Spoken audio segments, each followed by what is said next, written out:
இப்போ உங்களுக்கு முந்திரி பக்கோடா எப்படி செய்யறதுன்னு உங்களுக்கு செஞ்சு காட்ட போறேன்.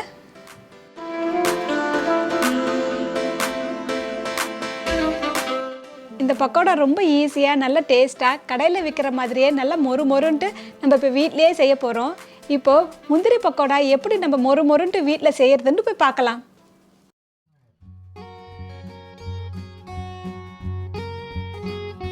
ஒரு கிண்ணத்தில் 3 டேபிள் ஸ்பூன் கடலை மாவு எடுத்துக்கோங்க. தேவையான அளவு உப்பு, அது கூட 1.5 டேபிள் ஸ்பூன் அரிசி மாவு, காரத்துக்கு தேவையான அளவு மிளகாய்த்தூள். நான் வந்து காஷ்மீரி சில்லி பவுடர் எடுத்திருக்கேன். இது நல்லா கலர் கொடுக்கும், ஆனால் கொஞ்சம் காரம் கம்மியாக இருக்கும். நீங்கள் உங்கள் காரத்துக்கு தகுந்தாப்புல நீங்கள் போட்டுக்கோங்க. பெருங்காயத்தூள் 1/4 ஸ்பூன், சோம்பு பொடி 1/4 ஸ்பூன், சூடான எண்ணெய் இல்லை நெய் 2 ஸ்பூன் எடுத்துக்கோங்க. நான் வந்து நெய் எடுத்திருக்கேன், உங்களுக்கு எது வேணாலும் நீங்கள் எடுத்துக்கோங்க. நல்லா சூடாக இருக்கணும். ஸோ இதை ஜஸ்ட் நல்லா மிக்ஸ் பண்ணிக்கோங்க.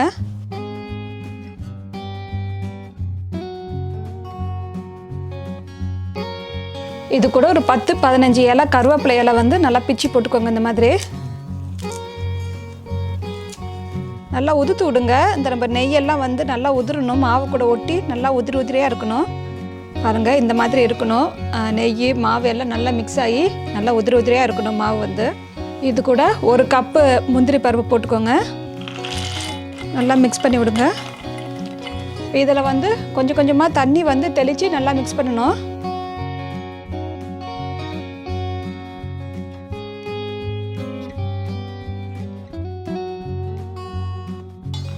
இந்த மாதிரி மிக்ஸ் பண்ணிக்கோங்க. ரொம்ப தண்ணியாக இருக்கக்கூடாது, ரொம்ப ட்ரையாகவும் இருக்கக்கூடாது. இந்த மாதிரி லைட்டாக வந்து மாவு வந்து பருப்பில் ஒட்டின மாதிரி நம்ம எடுத்துக்கணும். இந்த மாதிரி கொஞ்சம் உதிரியாகவும் இருக்கணும். ஸோ இந்த அளவுக்கு நம்ம பிசைஞ்சு எடுத்துக்கணும். ஒரு பாத்திரத்தில் எண்ணெயை ஊற்றி மீடியம் ஹீட்டில் வச்சு எண்ணெயை சூடு பண்ணிக்கோங்க. நீங்கள் எந்த எண்ணெய் வேணாலும் நீங்கள் யூஸ் பண்ணிக்கலாம். நான் வந்து இன்றைக்கி கடலை எண்ணெய் தான் நான் வந்து வறுத்து எடுக்க போகிறேன். ஸோ இப்போ நல்லா எண்ணெய் காஞ்சிடுச்சு. நம்ம மிக்ஸ் பண்ணி வச்சுருந்த முந்திரி பருப்பை வந்து இதில் போட்டு வறுத்து எடுத்துக்கலாம்.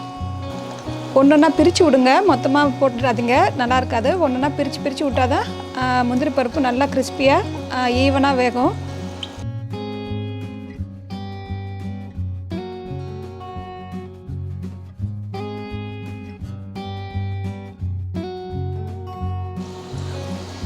போட்டுட்டு உடனே நீங்கள் கிண்டி விடாதீங்க. கொஞ்சம் நேரம் வெந்த அப்புறம் தான் நம்ம இப்போ கிண்டி விடணும். ஒரு 1/2 நிமிஷத்துலேருந்து 1 நிமிஷம் நல்லா வேகட்டும். அதுக்கப்புறமா லைட்டாக கிண்டி விடுங்க.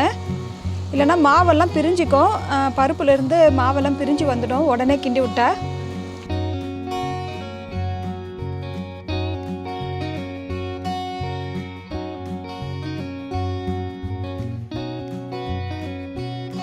இப்போ இது நல்லா ப்ரௌன் ஆகிற வரைக்கும் நல்லா வறுத்து எடுத்துக்கோங்க.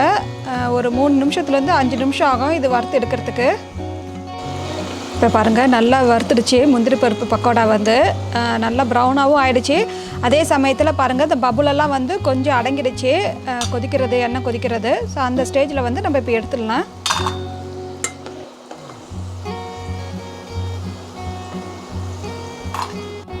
இந்த பாருங்கள், முந்திரி பக்கோடா நல்லா மொறுன்ட்டு நல்லா வந்து ரெடி ஆகிடுச்சு. உங்களுக்கு சத்தம் கேட்கும்னு நினைக்கிறேன்.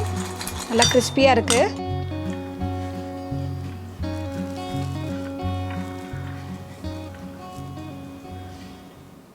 இதோ நம்ம மொறுன்னு பண்ண முந்திரி பக்கோடா ரெடி ஆகிடுச்சு. நான் இப்போ சாப்பிட்டு பார்த்துட்டு உங்களுக்கு எப்படி இருக்குன்னு சொல்கிறேன்.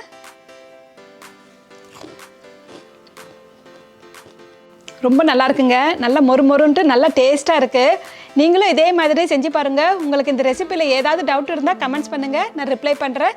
நம்ம அடுத்த வீடியோவில் பார்க்கலாம். பாய், தேங்க்யூ.